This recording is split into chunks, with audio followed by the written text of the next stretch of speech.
sallallahu alaihi wasallam. Hadis-hadis beliau yang telah dikumpulkan oleh Al-Imam Abu Zakaria Yahya bin Sharaf An-Nawawi rahimahullahu ta'ala dalam buku yang beliau beri judul dengan Riyadhus Shalihin min kalami Sayyidil Mursalin. Riyadhus Shalihin tamannya orang-orang soleh, min kalami Sayyidil Mursalin yang berisikan sabda dari penghulu para rasul, yaitu Nabi kita Muhammad sallallahu alaihi wasallam. Jemaah sekalian, pembahasan kita masih dalam rangkaian Kitabul Jihad ya. Kalau kita lihat dalam kitab Riyadhus Shalihin ini masih dalam rangkaian Kitabul Jihad. Pada pembahasan kita yang terakhir, kita sudah membahas beberapa bab-bab yang terkait dengan perbudakan ya, bab-bab yang terkait dengan perbudakan. Kita sudah membahas yang lalu setelah pembahasan tentang masalah jihad yang kita bahas dalam waktu yang cukup lama. Setelah itu Imam Nawawi menyebutkan tentang bab keutamaan memerdekakan budak, juga bab tentang keutamaan berbuat baik kepada budak, lalu keutamaan budak yang menunaikan hak Allah dan hak majikannya, serta pembahasan kita yang paling terakhir di malam Ahad yang lalu adalah bab tentang ibadah di waktu terjadinya fitnah, kekacauan di tengah-tengah umat. Ini kita sudah bahas.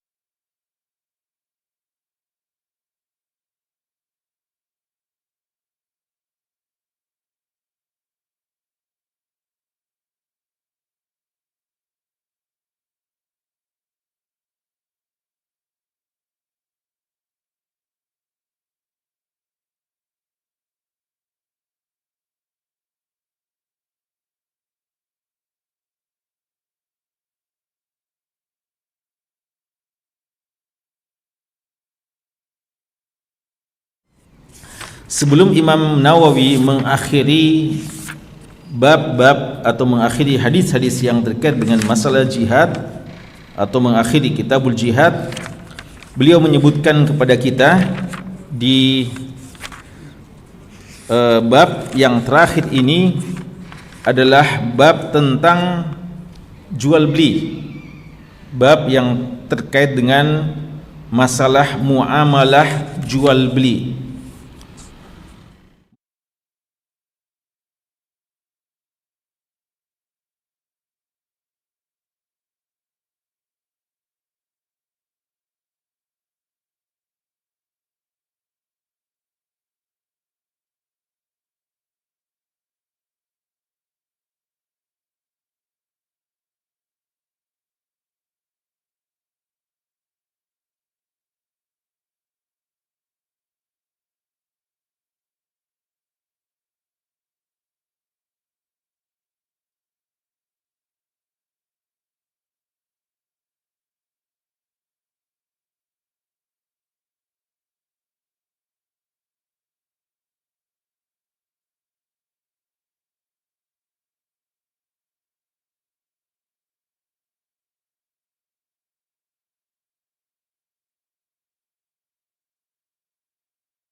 yang dinisbatkan kepada Nabi SAW bahwa setelah perang Tabuk, ya, Rasulullah mengatakan kita ini baru pulang dari jihad kecil menuju jihad yang besar. Para sahabat heran, ini perang Tabuk jihad yang sangat besar, kenapa dibilang masih ada jihad yang lebih besar?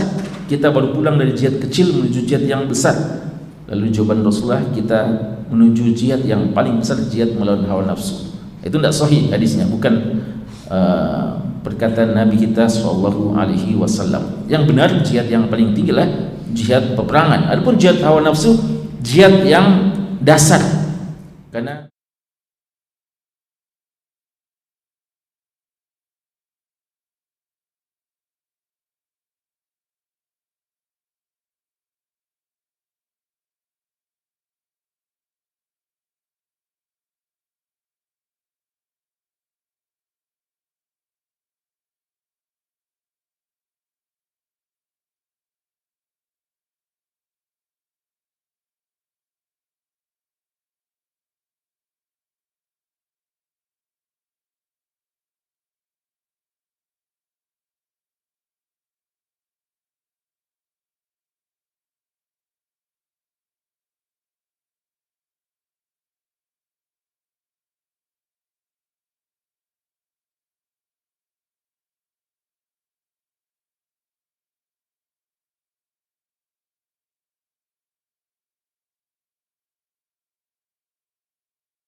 kita apa saja, maka Allah Subhanahu wa taala Maha mengetahui. Dipuji oleh orang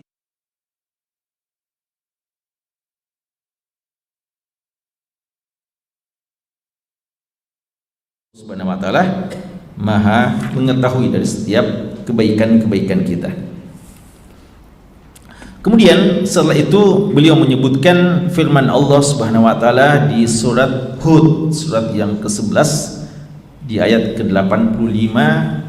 Allah berfirman, wa ya qaumi, dan wahai kaumku, auful mikyal, sempurnakanlah takaran, wal mizan, dan timbangan, bil qist, keadilan, wala tabkhasun nasa asya'ahum, dan jangan kalian kurangi hak dari manusia-manusia.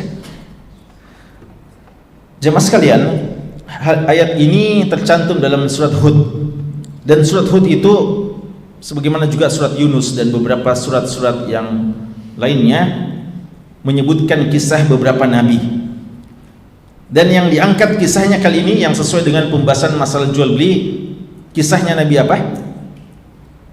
Nabi siapa yang menghadapi kaum yang bermasalah dalam persoalan transaksi jual beli? Nabi Syuaib, ya. Jadi masing-masing punya masalah-masalah khusus. Nabi Musa persoalannya dengan tukang sihir banyak, ya. Nabi Lut waliyadzubillah, ya, dengan penyakit LGBT-nya, ya. Beliau menghadapi kaum yang semacam itu. Dan Nabi Syuaib persoalan besarnya, banyak persoalan yang lain, kesyirikan dan yang lainnya, tapi hal yang paling menonjol, yang penyakit yang paling tersebar adalah penyakit dalam masalah jual beli, ya. Tidak jujuran dalam persoalan jual beli, ya.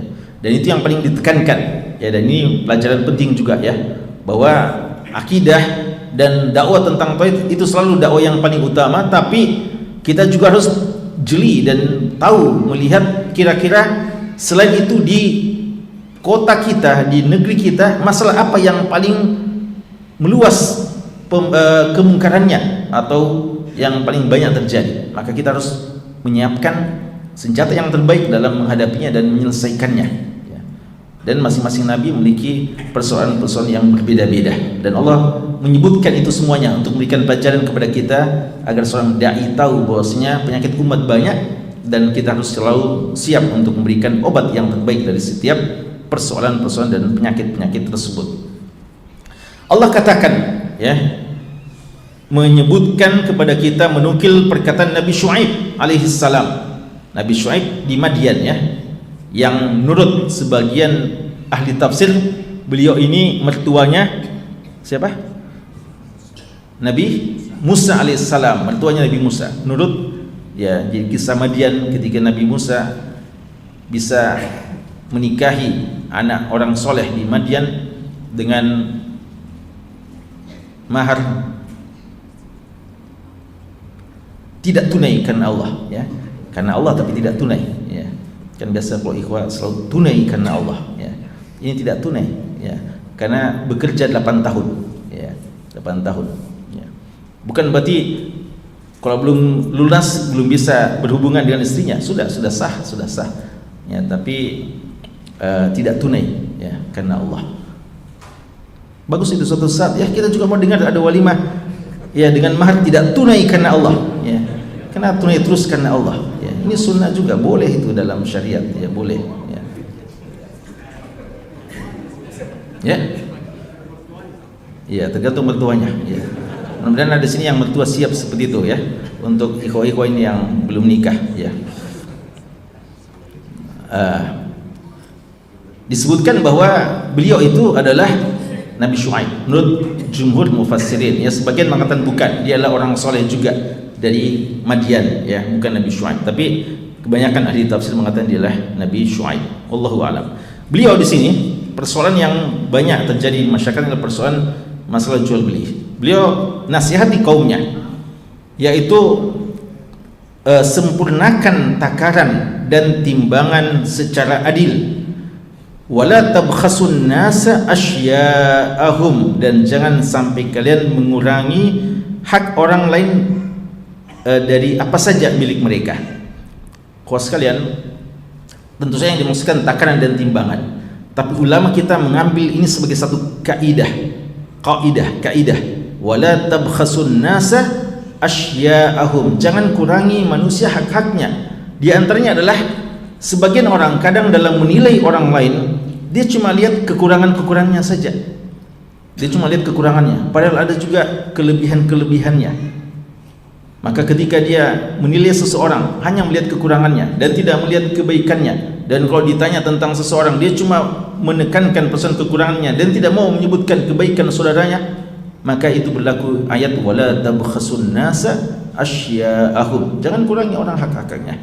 Ya, yang keliru ya perlu juga untuk diingatkan, tapi kebaikan-kebaikannya tidak boleh juga dilupakan. Ya, ada perlu keadilan sebagaimana keadilan dalam jual beli, memberikan orang hak-haknya, maka juga hak-hak manusia dalam pergaulan kita, interaksi kita sesama mereka ini juga perlu untuk kita perhatikan. Ya,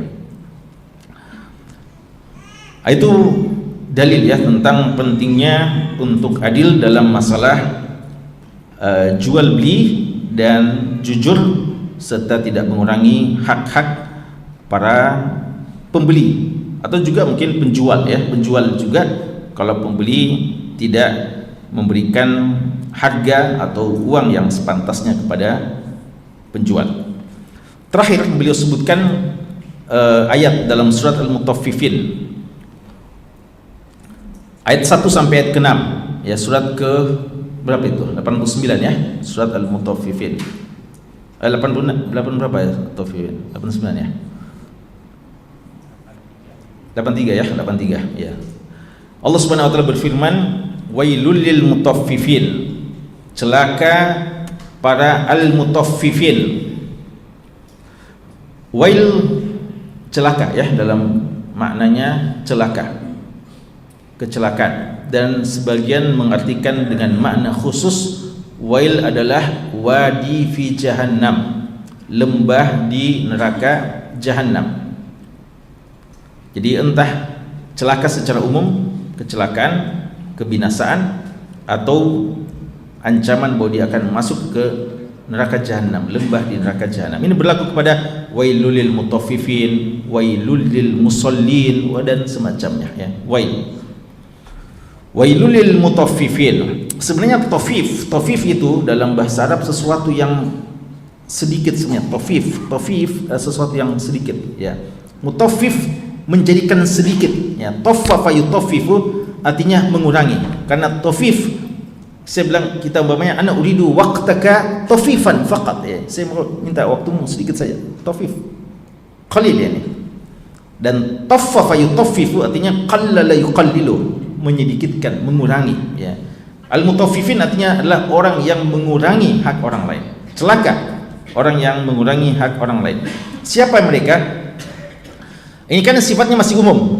Inilah namanya tafsirul Quran bil Quran, idahul Quran bil Quran, menjelaskan makna ayat Quran itu dengan ayat Quran juga. Kan kalau dibilang mutaffifin mengurangi hak, mengurangi apa? Banyak multi tafsir bisa ya, tapi dijelaskan langsung oleh Allah. Sama dengan was-sama'i wat-tariq. Apa itu tariq? Tariq itu dalam bahasa Arab taraqa al-bab, mengetuk pintu, taraqa ya, mengetuk. Kalau antum ketuk-ketuk pintu, yatrukul bab ya, mengetuk pintu. Apa maksudnya was-sama'i wat-tariq? Allah langsung jelaskan an-najmu ats-tsaqib ya, jadi tidak boleh diartikan yang lainnya, karena yang Allah maksudkan di situ adalah an-najmu ats-tsaqib ya. Itu namanya tafsir Quran bil Quran. Ini juga siapa mutaffifin yang dimaksudkan? Alladzina idaktalu 'alan nas yastawfun. Kalau mereka membeli ya, kalau mereka membeli atau menjual kepada manusia, kalau untuk haknya, takarannya yastawfun, minta untuk disempurnakan, ya. Biasanya siapa ini? Pembeli biasanya deh, pembeli. Kalau dia yang berstatus pembeli, bilang tambah-tambahi ya, kenapa begitu saja ya, tambah-tambahi ya, dianggap dikurangi, tambahkan ya, tambah-tambahin ya, yastawfun. Tapi Tapi wa idza kaluhum aw wazanuhum, kalau dia sendiri sebagai seorang pembeli dan penjual, ya ini biasa orang gitu ya, subhanallah ya. Dia kadang ya minta ideal untuk kepentingan dirinya, sangat ideal untuk ini, tapi kalau dia sendiri statusnya dia lupakan, menimbangkan untuk orang lain, yukhsirun, mereka merugikan orang lain, mereka kurangi itu takaran dan timbangannya. Ala yadhunnu ulaika annahum mab'utsun, ya kata Allah. Dan ini khusus sekalian mengingatkan kita bahwa kehidupan kita di dunia ini selalu kaitkan dengan akhirat. Jangan bilang ini kan jual beli masalah duniawi, hati-hati ya. Jangan sangka antum beraktivitas dengan aktivitas yang kelihatannya duniawi lalu antum mengatakan ya ini masalah duniawi tidak ada kaitannya dengan akhirat. Nanti kita di masjid baru kita mesti khusyuk, di masjid baru kita mesti jujur. Adapun di pasar, di kantor, ini masalah dunia ya. Tidak ada hukum halal dan haram ya. Atau tidak apa-apa nyerempet sedikit ya, waliyadzubillah. Kadang ada orang gitu ya, kadang ada orang subhanallah begitu alimnya, kelihatan alimnya di masjid, kadang zikirnya luar biasa ya. Kadang kalau majlis zikir dan sebagainya hebat ya. Tapi di waktu yang sama ketika dia berada di kantornya, berada di pasarnya, tidak ada kelihatan kesolehannya, tidak ada hukum halal dan haramnya.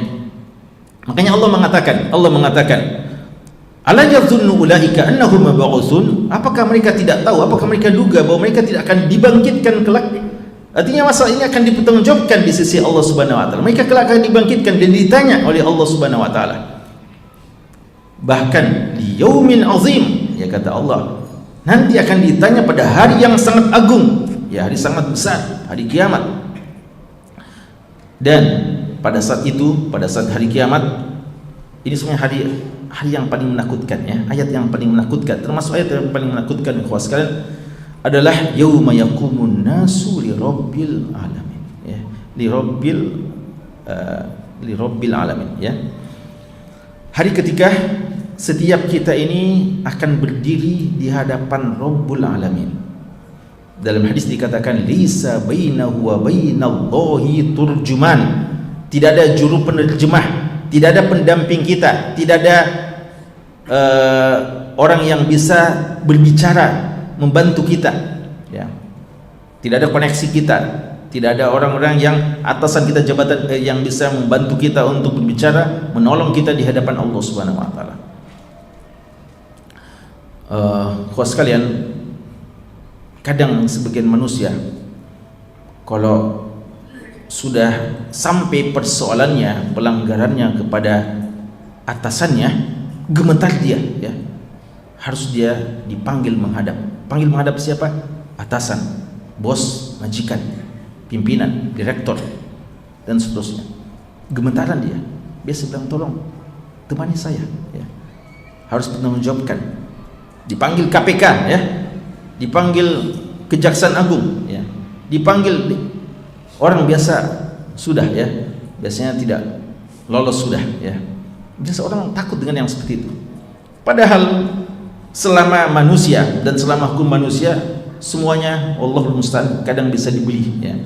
Sesama manusia kadang bisa menyepakati hal yang palsu dan hal yang dusta, hal yang maksiat. Tapi di hadapan Allah Subhanahu wa taala tidak ada yang mengatakan la yatakallamun illa illa man azina lahu rahmanu wa qala shawaba. Tidak akan mungkin ada yang bisa bicara kecuali diizinkan oleh Allah. Dan kalau kita bicara sudah jujur, tidak ada yang bisa mengelit, yang tidak ada yang bisa bersikat lidah. Kalau dulu ya, seperti perkataan Ka'ab bin Malik radhiyallahu anhu, waktu beliau tidak ikut perang Tabuk, beliau setelah pulang Rasulullah dalam perang Tabuk, orang-orang yang tidak ikut perang semuanya mempertanggungjawabkan alasannya kenapa tidak ikut perang, dipanggil satu-satu. Orang munafik ya, orang munafik dengan entengnya bohong ya, dusta, bilang gini semua alasan-alasannya dia utarakan.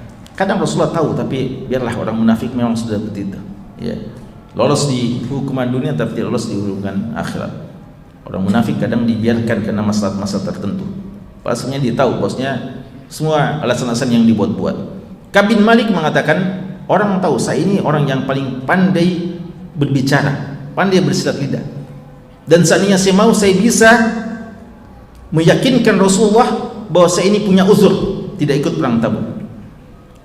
Tapi beliau bilang, kalau saya berhasil, tanda kutip ya, mengelabui Rasulullah, maka Allah akan memberitahu kepada Rasulullah tentang dusta saya. Ya. Biar saya lulus daripada Rasulullah, tapi Allah Subhanahu wa taala akan turunkan wahyu. Ya. Maka beliau berkata jujur apa adanya. Konsekuensinya apa? Diboikot 50 hari 50 malam, tidak diajak bicara. Ya. Bahkan dilarang keluarganya melayaninya. Diboikot oleh seluruh sahabat. Tapi itu konsekuensi yang harus beliau ambil dari sebab absennya dalam jihad, tapi memiliki hikmah yang sangat luar biasa. Orang munafik tidak dihukum, orang beriman ini ya sahabat yang sejati, Ka'b bin Malik, Hilal bin Umayyah, Murarah bin Rabi', 3 sahabat yang Allah sebutkan dalam surat Taubah, harus mengalami hukuman tersebut. Karena kenapa? Kejujurannya, mengakui kesalahannya. Ya.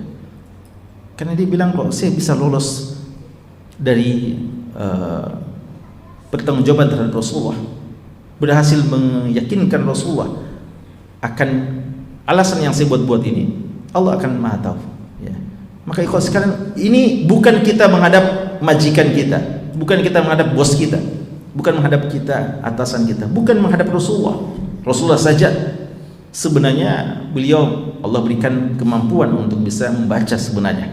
Ya. Tapi beliau tetap manusia yang punya keterbatasan dalam hal tertentu tentunya. Ya. Tapi kalau Allah, tidak ada di antara kita yang bisa berdusta, tidak ada yang di antara kita yang bisa berkelit, tidak ada yang bisa bersilat lidah. Semuanya akan mengatakan apa adanya.